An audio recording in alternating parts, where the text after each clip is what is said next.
Bonjour à tous, je m'appelle Ana Cecilia Castaño, je suis une assistante bolivienne qui a été affectée à Rouen pour l'année 2019-2020. Je travaille dans 2 lycées avec des élèves de seconde jusqu'au terminal. Aujourd'hui, je vous présente une séquence que j'ai utilisée pour travailler l'écriture créative. Cette séquence est construite autour du conte et il est composé de 2 parties. Une première partie qui va servir comme introduction et une deuxième partie qui sera surtout le travail individuel et créatif vraiment.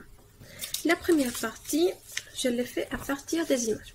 En fait, c'est une vidéo que j'utilisais duquel j'ai pris des captures. Ces images, je donnais aux élèves. Je les faisais le mettre en ordre et d'imaginer quelle serait l'histoire possible. Donc, après un certain temps de travail, de discussion ensemble, on avait des différentes versions de l'histoire. On regardait la vidéo ensemble, on voyait quelle était la vraie histoire.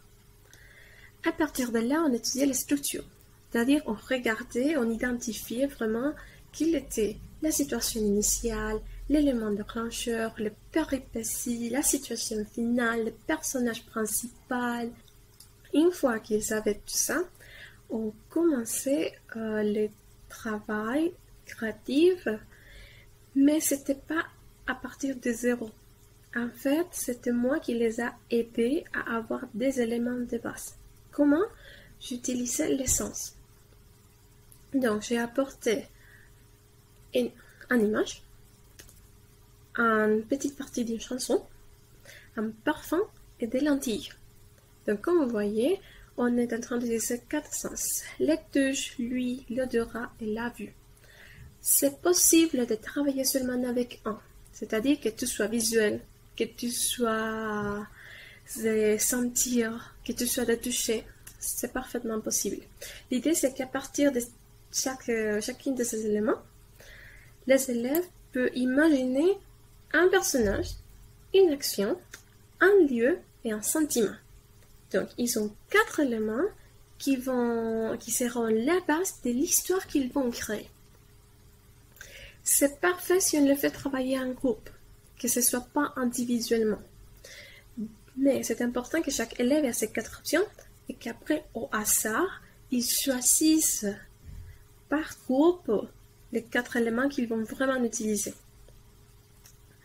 Après, on peut travailler partie par partie, c'est-à-dire ne pas demander de faire tout de suite l'histoire, sinon de demander seulement la situation initiale. Et donc, comme ça, on peut voir groupe par groupe comment ils sont en train de travailler, donner des conseils, c'est-à-dire si les temps sont corrects, s'il y a un manque d'adjectifs, de donner des petits conseils pour améliorer chaque partie. Je vous recommande que vous travaillez en plusieurs séances. Dans une séance, il n'y a pas assez de temps pour finir. Et c'est mon cas que, comme je n'avais qu'une heure, je dû me limiter à faire un résumé de l'histoire, c'est-à-dire qu'on est arrivé jusqu'à choisir les éléments. Si vous avez un club de lecture ou d'écriture, ça pourrait parfaitement marcher. En plus, ils auront plus d'intérêt pour travailler avec ce type de sujet. Bon, j'espère que ça va vous aider et que ça marche aussi pour vous. Merci.